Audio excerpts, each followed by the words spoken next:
Hello friends, welcome to my YouTube channel IAS gateways. I am Ashish Verma. इस video में Gupta and Gupta के irrigation engineering के question number 211 से 220 तक डिटेल में कंसेप्ट्स के साथ डिस्कस करूंगा, जो कि आपको अपकमिंग एग्जाम्स में बहुत हेल्पफुल होगा। सो मेरा वीडियो स्टार्टिंग से एंड तक जरूर देखिए, और जिस भी क्वेश्चन में आपको फर्दर डाउट लगता है आप कमेंट सेक्शन में मुझसे डिस्कस कर सकते हैं। सो क्वेश्चन नंबर 211 है। इसमें पहला स्टेटमेंट है, it is a device to receive and eject drainage from canal. तो यहाँ पर ऑप्शन जो दिया है वो इनलेट एंड आउटलेट दिया है। तो सबसे पहले मैं आपको बता देता हूँ कि क्रॉस ड्रेनेज स्ट्रक्चर्स पर मैंने एक डिटेल्ड वीडियो बनाया हुआ है। सो आई वुड सजेस्ट कि आप उसे एक बार देख लीजिए, तो ऑटोमेटिकली ये क्वेश्चन आपको कंसेप्ट के साथ समझ में आ जाएगा। तो जिसमें मैंने एक्सप्लेन किया था कि जो इनलेट एंड आउटलेट्स हैं वो एक तरीका का अरेंजमेंट होते हैं जिसमें हमारा जो ड्रेनेज का जो डिस्चार्ज है वो हम रिसीव और इजेक्ट करते हैं इन कैनाल। ठीक है। और cross drainage structures when canal bed level, जो हमारा कैनाल का बेड लेवल है, और ड्रेन का बेड लेवल है। ड्रेन का मतलब है कि जो हमारी रिवर या स्ट्रीम्स हैं उनका जो बेड लेवल है वो दोनों एक सेम लेवल पे है, तो वहां पे उस क्रॉस ड्रेनेज स्ट्रक्चर्स को हम लोग लेवल क्रॉसिंग बोलते हैं। ठीक है। तो अगर हम इसका डायग्राम ड्रॉ करें लेवल क्रॉसिंग का, अगर suppose this is a barrage in the main stream of river, ठीक है, और यहां पर एक हमारी ये दिस इज ड्रेनेज जो कि एक रिवर पर कंस्ट्रक्टेड है जिसे हम ड्रेनेज बोल रहे हैं, और यहां पर हमारा एक कैनाल ड्रेनेज में आकर मिल रहा है विद सम रेगुलेटिंग अरेंजमेंट, और दोनों का जो बेड लेवल है वो सेम लेवल पर है। तो इसका मतलब ये हमारा जो अरेंजमेंट है, this is arrangement is called level crossing. इस कैनाल साइफन नहीं कहते, तो ये स्टेटमेंट हमारा इनकरेक्ट हो जाएगा। Cross masonry structure to facilitate road transport is called bridge. तो यहाँ पर करेक्ट ऑप्शन जो होगा वो ऑप्शन 1 और 3 जो होंगे वो करेक्ट होंगे।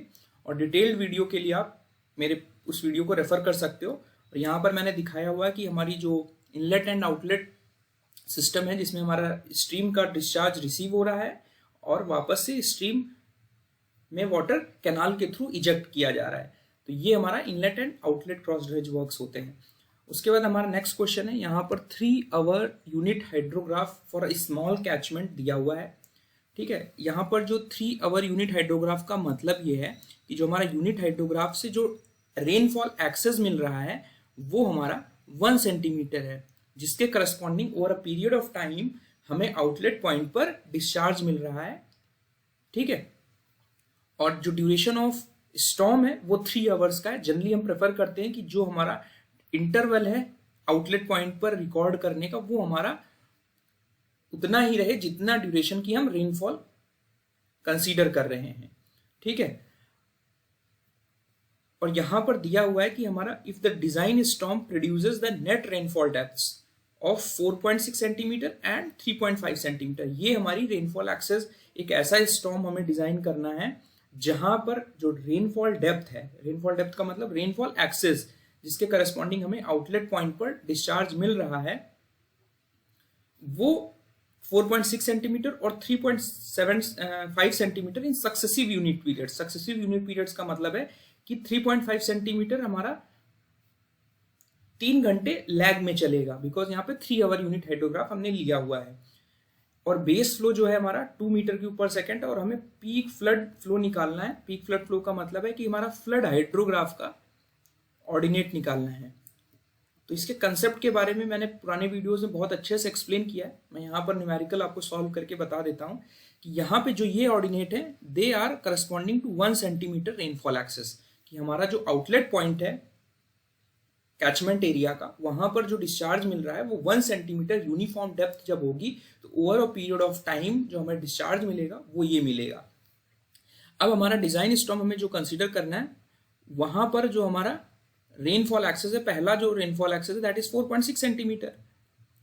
ठीक है। तो just by theorem of linear response of catchment, जो यूनिट हाइड्रोग्राफ की थ्योरी में हम एक एजम्पशन लेते हैं लीनियर रेस्पॉन्स, जिसमें जो ऑर्डिनेट है 1 सेंटीमीटर के करस्पॉन्डिंग अगर हमें पता है तो हम किसी भी ऑर्डिनेट जो कि एक डायरेक्ट रन ऑफ हाइड्रोग्राफ के ऑर्डिनेट्स होंगे वो ऑर्डिनेट्स हमें पता चल जाएंगे। तो you just multiply these ordinates by 4.6, तो आपको जो वैल्यूज मिलेंगी you will get this values as 0, 6.9, 20.7, 85.56, 55.2, 43.24। मैं इतना ही करके दिखा रहा हूँ, सब्सिक्वेंटली आप नीचे इस तरह कर सकते हो। बिकॉज यहाँ पे मैं पीक निकालना है तो हमें पीक इन्हीं रेंजेस में मिल जाएगा, बिकॉज जो हमारा यूनिट हाइड्रोग्राफ का पीक है वो 9th आवर पे मिल रहा है हमको, तो इसके आसपास हमको मिल जाएगा, बिकॉज हमारे पास केवल 2 ही डिजाइन स्टॉर्म्स के करस्पॉन्डिंग रेनफॉल एक्सेस मिल रहे हैं। और जो दूसरा डायरेक्ट रन ऑफ हाइड्रोग्राफ होगा वो 3.5 सेंटीमीटर का रेनफॉल एक्सेस दे रहा है, बट ये कंट्रीब्यूट तब करेगा आफ्टर 3 आवर्स, तो इसको हमें 3 आवर्स लैग करना पड़ेगा। तो यहां पर ब्लैंक होगा और 0 इंटू 3.5 यहां पर मल्टीप्लाई करेंगे आप, तो यू विल गेट 0। उसके बाद 1.5 इंटू 3.5 यू विल गेट 3.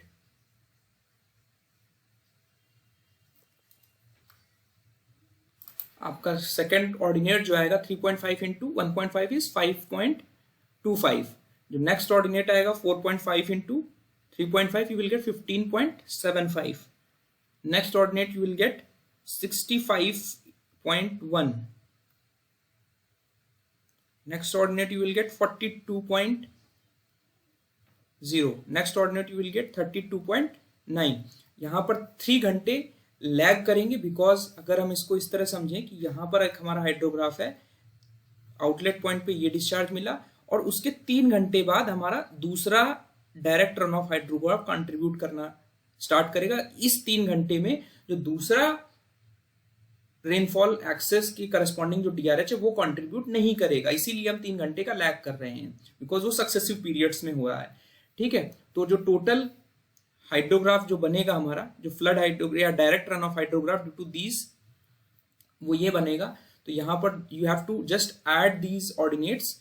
तो डायरेक्ट रन ऑफ हाइड्रोग्राफ जो हमारा बनेगा, दिस विल, पहला जो रीडिंग होगा 0 होगा, दूसरा हमारा 6.9 होगा, तीसरा आप ऐड करोगे तो you will get 25.95, then you will add 85.56 into plus 15.75, 101.31, then you will add 120.30 and then 85.24।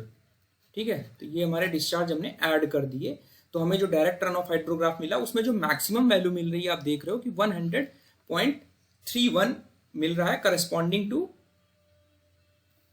This 9th hour. But जो मैक्सिमम डिस्चार्ज मिल रहा है वो हमारा 120.31 मिल रहा है, this is corresponding to this value. यानी 12वें घंटे पे हमारा जो final direct run off hydrograph है, जो डिजाइन स्टॉर्म की वजह से हो रहा है, वो 12th आवर में हमें पीक डिस्चार्ज मिल रहा है। बट यहां पर फ्लड हाइड्रोग्राफ पूछ रहा है, तो फ्लड हाइड्रोग्राफ के जो ऑर्डिनेट्स होंगे, मैंने आपको एक्सप्लेन किया था कि फ्लड हाइड्रोग्राफ में जो हमारा बेस फ्लो है वो भी कॉन्ट्रीब्यूट करेगा। तो बेस फ्लो की जो वैल्यू है वो आपको यूनिट हाइड्रोग्राफ के ऑर्डिनेट्स में, जो डायरेक्ट रन ऑफ हाइड्रोग्राफ के ऑर्डिनेट्स हैं, उसमें आपको ऐड कर देनी है।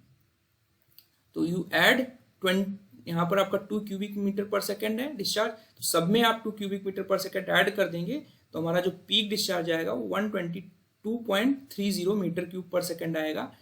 इसके ऊपर वाला जो ऑर्डिनेट होगा 1.3.31 होगा। तो ये हमारा जो है ये फ्लड हाइड्रोग्राफ के ऑर्डिनेट्स होंगे। ठीक है, तो यहां पर आप देखेंगे कि मैक्सिमम हमारा डिस्चार्ज जो आ रहा है, नियरेस्ट ऑप्शन जो है यहाँ पर नियरली पूछ रहा है, तो करेक्ट ऑप्शन जो होगा वो 130 cubic metre per second discharge होगा at 12th hour from start. ठीक है, यानी 0 से हमें 12वें घंटे पे जो डिस्चार्ज मिलेगा हाइड्रोग्राफ के लिए वो मैक्सिमम डिस्चार्ज होगा। ठीक है, तो ये बेसिक कंसेप्ट है। यहाँ इंपॉर्टेंट कंसेप्ट जो है वो लैग का कंसेप्ट है कि लैग आप क्यों कर रहे हो, बिकॉज जब सक्सेसिव पीरियड्स की बात करेगा तो जो हमारा सेकेंड या third direct run off hydrograph होंगे वो उस पीरियड में कंट्रीब्यूट नहीं करेंगे जितने का हमारा लैग होगा, इसीलिए हम अकॉर्डिंगली वो लैग करते हैं। उसके बाद हमारा नेक्स्ट क्वेश्चन है, यहां पर दिया हुआ है 4 hour rainfall in a catchment of 250 kilometre square area. यानी एरिया ऑफ कैचमेंट अगर देखें तो 250 किलोमीटर स्क्वायर एरिया है, इसको आप हेक्टेयर में कन्वर्ट कर लीजिए, बिकॉज हेक्टेयर्स में पूछ रहा है आंसर।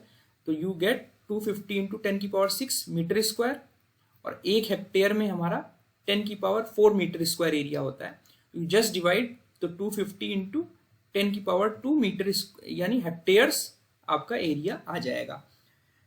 तो इस तरह के क्वेश्चन जब आपका फाइव इंडेक्स की बात करता है, ठीक है, तो आप सिंपल तरीका ये है कि you just draw the hyetograph. ये सबसे बेसिक कंसेप्ट है, आपका कभी न्यूमेरिकल जो होगा वो गलत नहीं होगा। तो आपको एक कोऑर्डिनेट पर, वाई ऑर्डिनेट पर आपको इंटेंसिटी चाहिए रेनफॉल की, और दूसरे ऑर्डिनेट पर हमें टाइम चाहिए, यानी ड्यूरेशन, इंटरवल ड्यूरेशन चाहिए। तो यहां पर आपको मेंशन है कि हमारी जो रेनफॉल हो रही है वो 4 घंटे की रेनफॉल हो रही है, जिसमें पहले 2 घंटे में जो हमें रेनफॉल डेप्थ मिल रही है वो 6.2 सेंटीमीटर मिल रही है।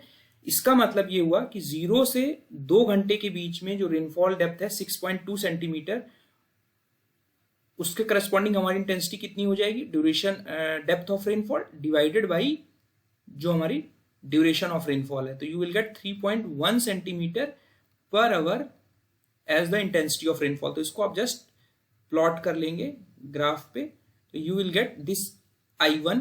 और सेकेंड जो रेनफॉल हो रही है सक्सेसिव का मतलब है 2 घंटे के बाद जो नेक्स्ट 2 घंटे की रेनफॉल है उस पे जो रेनफॉल डेप्थ मिल रही है वो 5 सेंटीमीटर मिल रही है। तो हमारा I2 कितना हो गया, 5 सेंटीमीटर रेनफॉल मिली नेक्स्ट 2 घंटे में, तो इंटेंसिटी ऑफ रेनफॉल कितना हो गया, 2.5 सेंटीमीटर पर आवर। ठीक है, तो इसको आप अगर ड्रॉ करोगे तो यू विल गेट नेक्स्ट 2 घंटे में जो रेनफॉल मिली हमारी I2 मिली। अब आपको कंपेयर, मैंने नेक्स्ट स्टेप बताया था आपको कि आपको कंपेयर करना है कि हमारा जो फाइव इंडेक्स है या एवरेज रेट ऑफ इन्फिल्ट्रेशन है जो कि ग्राउंड के अंदर इन्फिल्ट्रेट कर जा रहा है, वो रेट है 1.2 सेंटीमीटर पर आवर। तो इसको आप उसको हाइटोग्राफ पे ड्रॉ कर लेना है। तो it will somewhere lie at this location, because यहां पर हमारी इंटेंसिटी है सेंटीमीटर पर आवर में। यूनिट का खास तौर पे आपको ध्यान रखने की जरूरत है। अब आप कंपेयर करोगे कि यहां पर दोनों इंटेंसिटी ऑफ रेनफॉल जो है, I1 जो है वो भी 5 से बड़ी है और I2 भी हमारी 5 से बड़ी है। तो इसका मतलब ये हुआ कि हमारा 5 की वैल्यू जो होगी, उतना पानी उतना रेट से जितना इन्फिल्ट्रेट कर रहा था वो ग्राउंड के अंदर चला जाएगा, और जो I-5 के करस्पॉन्डिंग हमें जो रेट मिलेगा वो हमारा रन ऑफ कंट्रीब्यूट करेगा। तो रन ऑफ जो होगा वो हमारा ये शेडेड एरिया जो होगा 5 इंडेक्स के ऊपर, वो आउटलेट पॉइंट पर हमें डिस्चार्ज के फॉर्म में मिलेगा, या रन ऑफ वॉल्यूम के अगर निकालेंगे तो उसके फॉर्म में मिलेगा। तो जो रन ऑफ वॉल्यूम होगी, रन ऑफ, अगर हम डेप्थ की बात कर लें, अभी एरिया का हम रोल नहीं प्ले कर रहे हैं, तो run of depth will be equal to, या आर इसको मान लेते हैं, तो summation of I-5 into delta t. ठीक है, तो अब यहां पर हमारी इंटेंसिटीज कितनी है, I1-5 प्लस I2-5, बिकॉज अब इंटरवल जो है डेल्टा टी दोनों इंटेंसिटीज के लिए सेम है, तो हम इसको बाहर ले सकते हैं, डेल्टा टी इज 2 आवर्स। तो यहां पर आप सॉल्व करोगे तो 3.1 minus 1.2 plus 2.5 minus 1.2 multiplied by 2 hours, तो you will get 6.4 centimetre as the run of depth. और जो हमारा वॉल्यूम ऑफ रन ऑफ कितना होगा, जो किसी भी पर्टिकुलर कैचमेंट से हमें डेप्थ मिल रही है 4 घंटे की जब बारिश हो रही है, तो रन ऑफ डेप्थ यानी R into area of catchment. अब यहां पे हमें हेक्टेयर मीटर्स में पूछा गया कि कितनी रन ऑफ वॉल्यूम मिलेगी, तो रन ऑफ इज 6.4 सेंटीमीटर, तो इसको आप मीटर में कन्वर्ट कर लीजिए, और आपका जो एरिया कैलकुलेट किया गया था वो 250 इंटू 10⁻² हेक्टेयर्स कैलकुलेट किया गया। तो यहाँ पे 100 ये कैंसिल आउट हो जाएगा, तो आपकी जो वैल्यू मिलेगी वॉल्यूम ऑफ रन ऑफ की, वो हमारी हेक्टेयर मीटर मिलेगी। ठीक है, तो कभी कभी मेगा मीटर क्यूब में भी पूछा जा सकता है, मीटर क्यूब में भी पूछा जा सकता है, तो you have to just take care of units while calculating these kind of questions. तो करेक्ट आंसर जो होगा ऑप्शन सी होगा। तो आपको ध्यान रखना है कि हाइटोग्राफ के कंसेप्ट से ही आपको फाइव इंडेक्स निकालना है, बिकॉज वहां पर जो कभी कभी ऐसा होगा कि हमारी जो इंटेंसिटी ऑफ रेनफॉल है वो 5 से कम हो जाएगी, उस केस में हमारा ये इंटेंसिटी हमारी कोई भी रन ऑफ कंट्रीब्यूट नहीं करेगी, बिकॉज वहां पर जितना भी बारिश होगा सारा इन्फिल्ट्रेट कर जाएगा। तो ये चीज आपको हाइटोग्राफ से ही क्लियर होगी जब आप कैलकुलेट करोगे। उसके बाद हमारा करेक्ट क्वेश्चन, नेक्स्ट क्वेश्चन है एक 3 आवर यूनिट हाइड्रोग्राफ दिया हुआ है और एक 6 आवर यूनिट हाइड्रोग्राफ दिया है, तो दोनों के करस्पॉन्डिंग हमारा रेनफॉल एक्सेस कितना होगा, 1 सेंटीमीटर होगा, बिकॉज दोनों हमारे यूनिट हाइड्रोग्राफ हैं। बस हमारा फर्क कितना है कि हमारा ये जो बारिश है ये हमारी डी आवर यानी 3 आवर्स स्टॉर्म के लिए है, और ये हाइड्रोग्राफ जो बनाया गया ये 6 घंटे स्टॉर्म के लिए है। ठीक है, तो मैंने आपको बताया था पिछले वीडियोस में कि हमारी इंटेंसिटी ऑफ रेनफॉल एक्सेस कितनी होगी, किस रेट से हमें रन ऑफ एक्सेस मिलेगा। 1 सेंटीमीटर हमारा रेनफॉल एक्सेस है दोनों के केस में, और ड्यूरेशन ऑफ रेनफॉल जो है वो 3 सेंटीमीटर है, यानी आप इसको सॉल्व करोगे तो 0.33 सेंटीमीटर पर आवर होगा इंटेंसिटी, मीन्स जिस रेट से हमें रेनफॉल एक्सेस आउटलेट पॉइंट पर मिल रहा है। ये हमारा कैचमेंट है, यहां पर जो रेनफॉल एक्सेस का रेट है, जिस रेट से हमें रेनफॉल एक्सेस इस आउटलेट पॉइंट पर मिल रहा है, जिसके करस्पॉन्डिंग हम डिस्चार्ज निकाल रहे हैं, वो हमारा I3 आ जाएगा, और I6 कितना आ जाएगा, 1/d यानी 6 सेंटीमीटर 1/6 सेंटीमीटर पर आवर आ जाएगा, 1.17 सेंटीमीटर पर आवर्स। तो आप देख रहे हैं कि जो हमारा 3 आवर्स का हाइड्रोग्राफ है उसकी जो इंटेंसिटी ऑफ रेनफॉल एक्सेस है, जिस रेट से रेनफॉल एक्सेस हमें मिल रहा है किसी भी बारिश के करस्पॉन्डिंग, वो हमारा ग्रेटर है I6 से। ठीक है, अब जो हमारा डिस्चार्ज होता है ये आपको पता है कि this directly proportional to intensity of rainfall excess into area of catchment. यहाँ पे area of catchment is constant for any catchment and it is directly proportional to intensity of rainfall excess, because जो rainfall excess है वही हमारी discharge को correspond करेगी। ठीक है, तो जो I एक्सेस है, बिकॉज I3 का हमारा ज्यादा है, 3 आवर यूनिट हाइड्रोग्राफ का ज्यादा है, तो हमारा जो Q3 का पीक होगा, बिकॉज वो हमारा 6 यूनिट हाइड्रोग्राफ के पीक से ज्यादा होगा। This is very important concept कि 3 यूनिट हाइड्रोग्राफ का जो पीक कोऑर्डिनेट होगा, यानी अगर हम इसको ग्राफ फॉर्म में ड्रॉ करें, 3 आवर यूनिट हाइड्रोग्राफ का जो पीक होगा कुछ इस तरह हम ड्रॉ कर सकते हैं, और जो 6 आवर यूनिट हाइड्रोग्राफ का वो इस तरह ड्रॉ कर सकते हैं। तो जो पीक है ये हमारा Q3 का Q6 से ज्यादा होगा, और जो टाइम बेस है वो Q6 का ज्यादा होगा, बिकॉज हम यहाँ पर ज्यादा देर तक रेनफॉल एक्सेस जो है उसको मेजर कर रहे हैं। और आप देखेंगे बिकॉज इंटेंसिटी हमारी ज्यादा है, तो जिस रेट से हमें, बिकॉज ज्यादा रेट से हमें इनिशियल स्टेज में रेनफॉल एक्सेस मिल रहा है, तो होगा क्या, जो हमारा पीक कोऑर्डिनेट है वो हमारा जल्दी अचीव हो जाएगा। तो अगर टाइम ऑफ राइज देखें 3 यूनिट हाइड्रोग्राफ का, बिकॉज इंटेंसिटी ज्यादा रेट से हमें रेनफॉल एक्सेस मिल रहा था, तो जो पीक डिस्चार्ज पहुंचने में टाइम लगेगा वो हमारा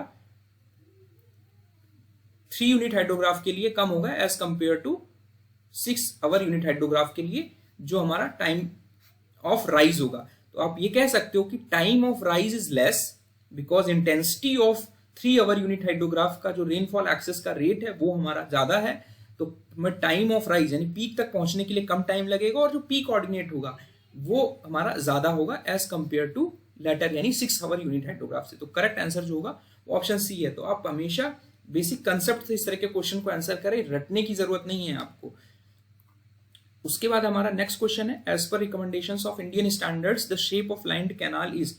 तो बेस्ड ऑन फील्ड रिजल्ट्स ये देखा गया है कि जो हमारा ट्रेपेजॉइडल चैनल है वो हमारा मोस्ट अप्रोप्रिएट शेप होता है, जो इसलिए लाइन्ड कैनाल्स के लिए हमारा ट्रेपेजॉइडल चैनल रिकमेंड किया जाता है फॉर हाई डिस्चार्जेस। और जब हमारा लो डिस्चार्ज होता है लाइन कैनाल्स में, तो we can also prefer triangular channel for low discharges. और जो हमारी साइड स्लोप की वैल्यूज हैं ये देखी गई है कि they vary from 1.25 horizontal to 1.5 horizontal is to 1 vertical. This is very important concept. तो आपको कंफ्यूज नहीं होना है कि लाइन कैनल का जो शेप है वो ट्रेपेजॉइडल लेना है डिजाइनिंग में। उसके बाद हमारा नेक्स्ट क्वेश्चन है, यहां पर एक हाइड्रोग्राफ दिखाया हुआ है। हाइड्रोग्राफ मीन्स यहां पर रन ऑफ दिया है, यू कैन को रिलेट इट विथ कि जो रन ऑफ के करस्पॉन्डिंग जो डिस्चार्ज मिल रहा है वो हमारा क्यूमैक्स होगा, और यहाँ पर टाइम दिया हुआ, और ये क्वेश्चन में पूछ रहा है कि which of the following would cause the peak of curve, यानी ये हमारा पीक है, मान लेते हैं कि ये हमारा यहाँ पर T1 टाइम में हमें पीक मिल रहा था QP1।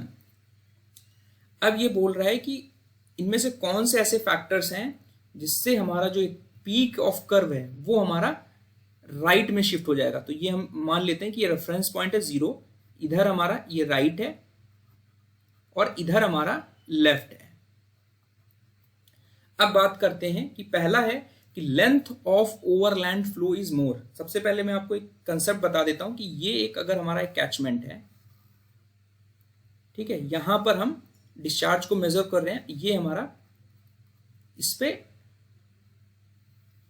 स्ट्रीम है जिसके थ्रू हमारा यहां पर पहुंच रहा है डिस्चार्ज, और we are measuring over a period of time. ठीक है, तो एक हमारा कंसेप्ट होता है टाइम ऑफ कंसंट्रेशन का, जो अगर आप किर्पिच इक्वेशन आपने पढ़ी होगी जब आप फ्लड कैलकुलेशन स्टडीज करते हैं, तो 0.01947 L की पावर 0.77 S की पावर -0.385। तो अगर कोरिलेशन हम देखें तो जो time of concentration is directly proportional to L की पावर m और S की पावर n। यहां पर जो S है, this is the slope of catchment. ठीक है, हमारा जो कैचमेंट का स्लोप है वो है, और ये हमारा लेंथ ऑफ फ्लो है, यानी हम इसे बोल सकते हैं कि लेंथ ऑफ ओवरलैंड फ्लो है। और टाइम ऑफ कंसंट्रेशन को हम इस तरह डिफाइन कर सकते हैं कि मोस्ट एक्सट्रीम पॉइंट से, मान लेते हैं कि हमारा एक्सट्रीम पॉइंट यहां पे है, ठीक है, यहां से यहां तक पहुंचने में जितना टाइम लग रहा है कि हमारा पूरा कैचमेंट एरिया उस टाइम के बाद डिस्चार्ज में कंट्रीब्यूशन करने लगेगा। ठीक है, तो आप इस लेंथ ऑफ ओवरलैंड फ्लो और स्लोप ऑफ कैचमेंट से आप स्टडी कर सकते हो कि आपका पीक ऑफ कर्व जो होगा, यानी डिस्चार्ज का मैग्नीट्यूड जो होगा वो कम ज्यादा कैसे होगा और कैसे शिफ्ट करेगा।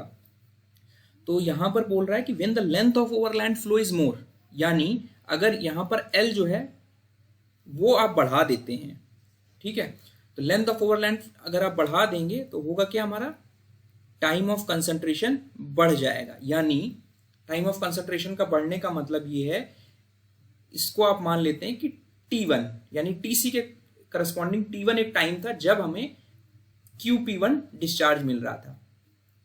अब आपने टाइम ऑफ कंसंट्रेशन बढ़ा दिया बिकॉज आपका ओवरलैंड फ्लो की जो लेंथ है, जिस लेंथ के अलोंग हमारा पानी ट्रेवल करके जा रहा था, वो लेंथ आपकी बढ़ गई, यानी एक्सट्रीम पॉइंट आपका आपने और दूर कर दिया आउटलेट पॉइंट से।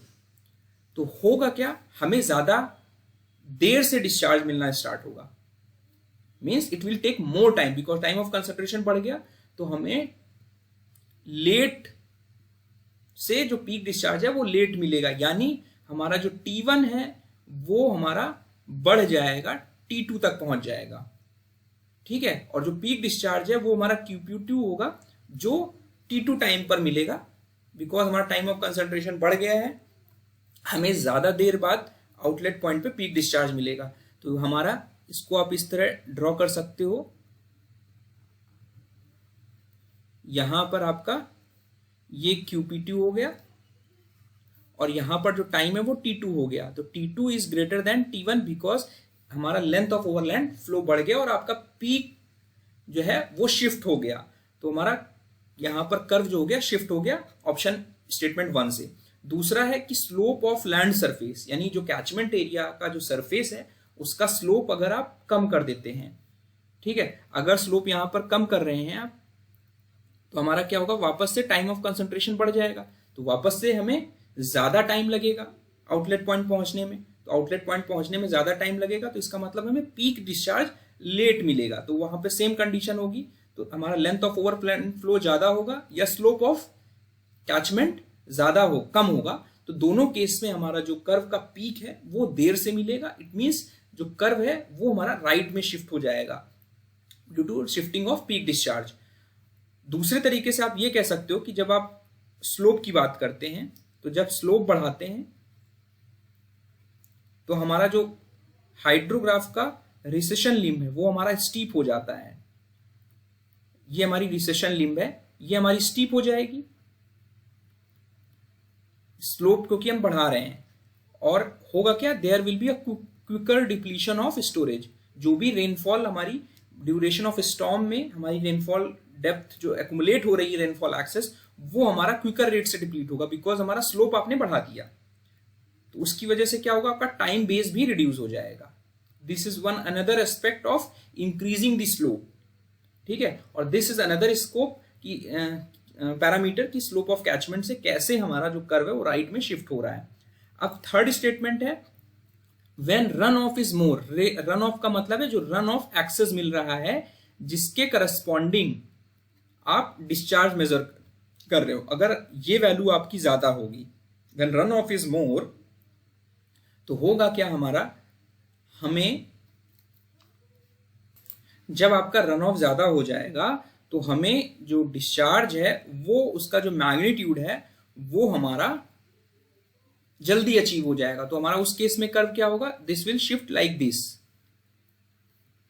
ठीक है, बिकॉज आपका जो डिस्चार्ज है, जो रन ऑफ एक्सेस की वजह से जो डिस्चार्ज मिल रहा है वो जल्दी मिल रहा है, बिकॉज रन ऑफ हमारा ज्यादा है। रेनफॉल इज मॉडरेट होगा तो हमारा कोई फर्क ज्यादा नहीं पड़ेगा कैचमेंट पे। अगर यहाँ पे रेनफॉल बढ़ा देते हैं तो उस केस में भी हमारा कर्व जो होगा वो लेफ्ट में ही शिफ्ट होगा, बिकॉज पीक जो होगा वो जल्दी मिल जाएगा हमें, ठीक है। तो यहां पर केवल 1 और 2 स्टेटमेंट्स करेक्ट होंगे, ठीक है। तो option C will be correct. यहां पर इन दोनों स्टेटमेंट की वजह से में हमारा जो कर्व होगा वो विल शिफ्ट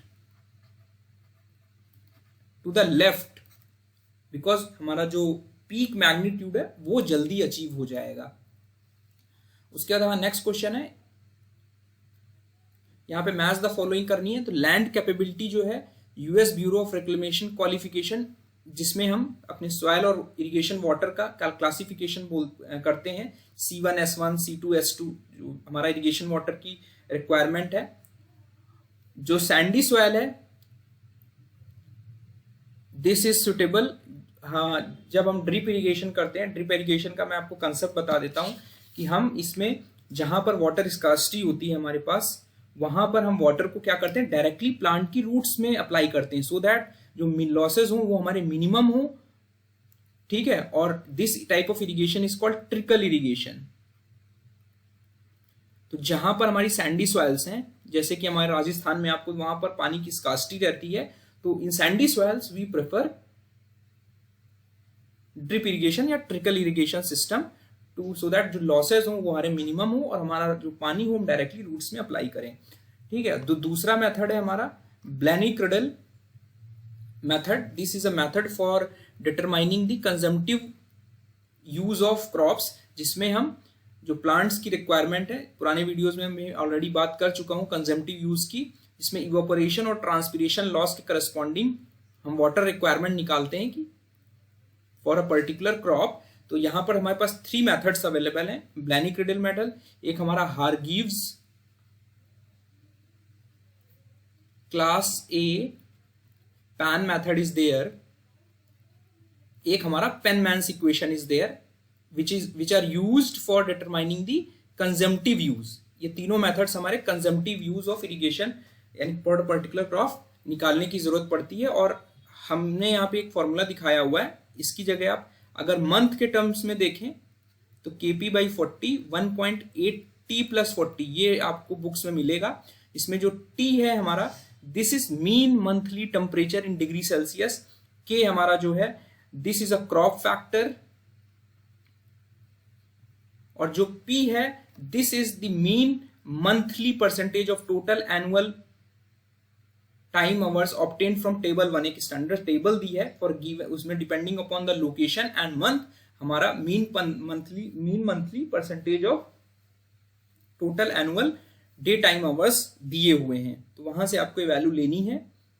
तो इस मेथड से आप क्या निकाल सकते हो कि आपकी वाटर रिक्वायरमेंट क्या है corresponding to evaporation and transpiration. तो हमारा consumptive use of crop is determined with the help of Blaney Criddle, and water flow measurement जो होता है पार्शियल फ्लूम के थ्रू हम निकाल सकते हैं। तो यहाँ पर करेक्ट स्टेटमेंट जो होगा ऑप्शन ए होगा। पार्शियल फ्लूम की भी मैंने आपको यहाँ पर फोटो दिखाई हुई है। यहाँ पर हम जैसे आपका वेंचुरी मीटर होता है उसी काइंड की हमारी ये डिवाइस होती है, जिसके थ्रू हम we can measure the flow passing through any canal, या वहां पर हम उस कैनाल को कैनाल में फिट कर देंगे partial flume, and we can measure the discharge that particular cross section. और एक हमारी कंटूर स्ट्रिप क्रॉपिंग होती है, जिसमें जो क्रॉप्स होते हैं different preparation of land is required. वहां पर माउंटेनियस टेरेन में इस तरह की क्रॉपिंग हम करते हैं। यहाँ पर आप दिख रहे हैं, यहाँ पर जो येलो बैंड्स में दिख रहे हैं, यहाँ पे अलग क्रॉप है और यहाँ पर अलग क्रॉप है। दोनों की जो लैंड प्रिपरेशन है वो दोनों के लिए अलग अलग चाहिए, और इससे फायदा क्या होता है कि it slows the water run off. And soil and water का कंजर्वेशन होता है and can reduce the soil erosion by as much as 50%। तो जनरली माउंटेनियस टेरेन में हम दो डिफरेंट क्रॉप्स की या मल्टी क्रॉप्स पैटर्न में अल्टरनेट लेयर्स में बोते हैं। तो यहाँ पर करेक्ट आंसर जो होगा वो ऑप्शन ए होगा। उसके बाद हमारा नेक्स्ट क्वेश्चन है, जो हमारा साइक्लोन होता है, this is a large low pressure region with circular wind motion.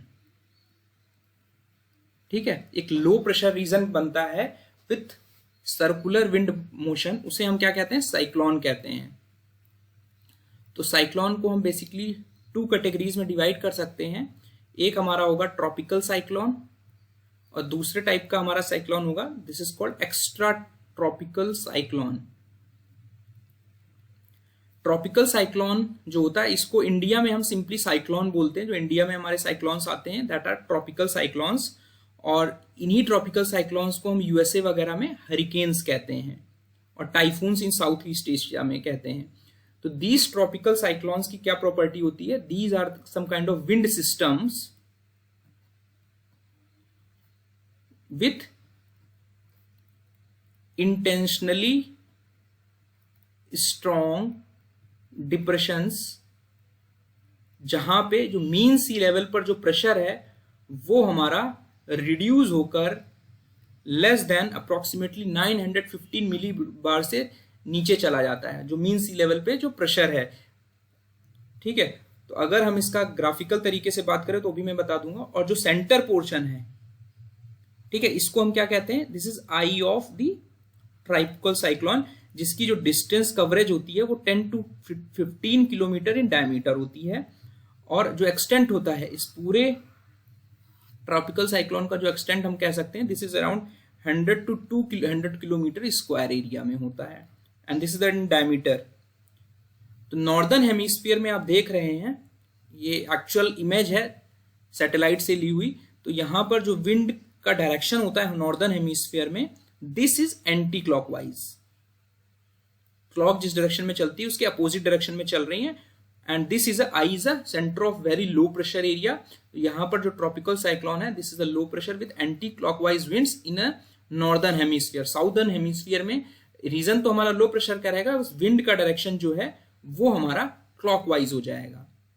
तो low pressure with clockwise wind is in southern hemisphere और low pressure with anti clockwise winds is in northern hemisphere. ठीक है, तो अगर हम इसका ग्राफिकल तरीके से ड्रॉ करें, ठीक है, तो विंड स्पीड क्या होगी, सेंटर पे हमारी विंड वेलोसिटी कम रहती है, जस्ट उसके बाद जो आई वाला पोर्शन है उसके बाद हमारी विंड वेलोसिटी बहुत ज्यादा बढ़ती जाती है एंड देन उसके बाद हमारी जैसे जैसे सेंटर ऑफ आई से आप दूर जाएंगे तो हमारी विंड वेलोसिटी एक पीक के पहुंचने के बाद, ये हमारा सेंटर ऑफ आई है, सेंटर ऑफ आई से आप दूर जाएंगे तो विंड वेलोसिटी रिड्यूस हो जाएगी। और अगर इसका प्रेशर ड्रॉ करेंगे, प्रेशर वेरिएशन, तो सेंटर ऑफ आई पे सबसे मिनिमम प्रेशर होगा।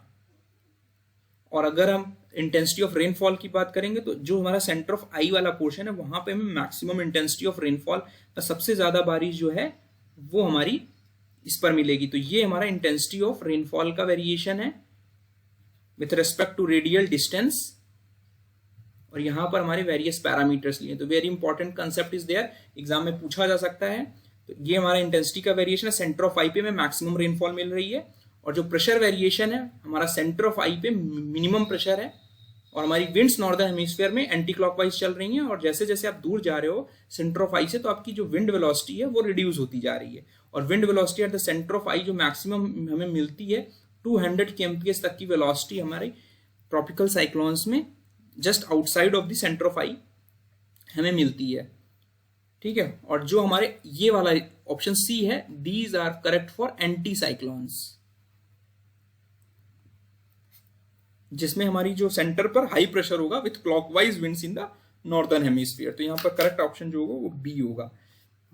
उसके बाद हमारा नेक्स्ट क्वेश्चन है, if one wants to be 90% sure. 90% sure का मतलब है कि जो भी हम हाइड्रोलिक स्ट्रक्चर डिजाइन कर रहे हैं उसमें जो रिलायबिलिटी है वो हमारी 90% है। इसका मतलब जो रिस्क है हमारा वो हमारी 1 माइनस 0.9 है, यानी this is 10% risk is there. Means जब भी हम किसी हाइड्रोलिक स्ट्रक्चर को डिजाइन करते हैं तो विद सम एक्सेप्टेबल रिस्क के साथ डिजाइन करते हैं। और यहां पर बोल रहा है कि 90% श्योर हैं हम कि जब हम किसी डैम को किसी भी फ्लड के लिए डिजाइन कर रहे हैं जिसका डिजाइन लाइफ पीरियड जो है वो 900 ईयर्स है, यानी एन की वैल्यू जो दी है वो 100 ईयर्स दी हुई है, और हमें रिकरेंस इंटरवल निकालना है, यानी रिटर्न पीरियड निकालना है फ्लड मैग्नीट्यूड का।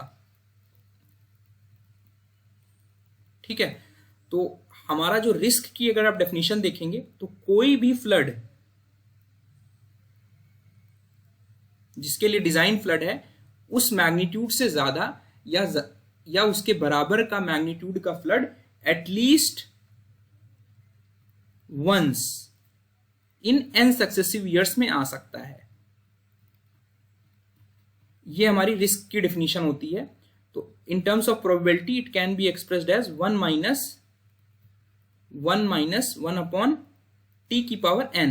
मीन्स एन सक्सेसिव ईयर्स में जिस फ्लड का रिटर्न पीरियड टी है वो एन सक्सेसिव ईयर्स में इस मैग्नीट्यूड या इस मैग्नीट्यूड से ज्यादा कम से कम एक बार आ सकता है, तो वो रिस्क है। और रिलायबिलिटी जो है ये हमारी रिस्क को आप लिख सकते हो 1 माइनस रिस्क। तो यहां पर रिलायबिलिटी दी हुई है तो you can write reliability is equal to 1 minus 1 by T की पावर एन। यहां पर एन जो है वो 100 सक्सेसिव ईयर्स में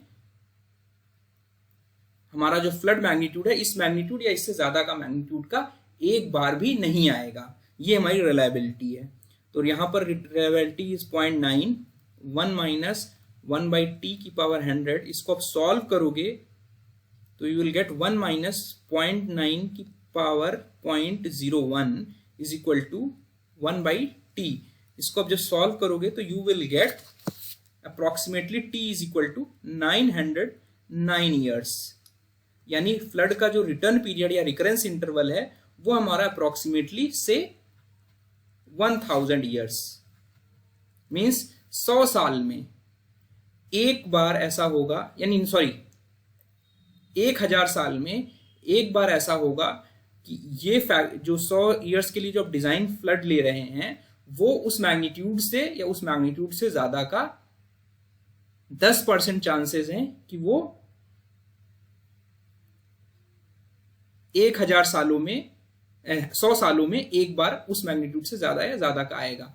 तो हमारा करेक्ट आंसर जो होगा वो ऑप्शन डी होगा। उसके बाद हमारा नेक्स्ट क्वेश्चन है, यहां पर पूछा गया है हमसे चैनल को लैसिस थ्योरी से डिजाइन कर रहे हैं हम, जहां पर जो मीन वेलोसिटी है 1 मीटर पर सेकेंड है और हमारा जो सिल्ट फैक्टर है वो हमारा यूनिटी है। सिल्ट फैक्टर के बारे में मैं पहले भी एक्सप्लेन कर चुका हूं।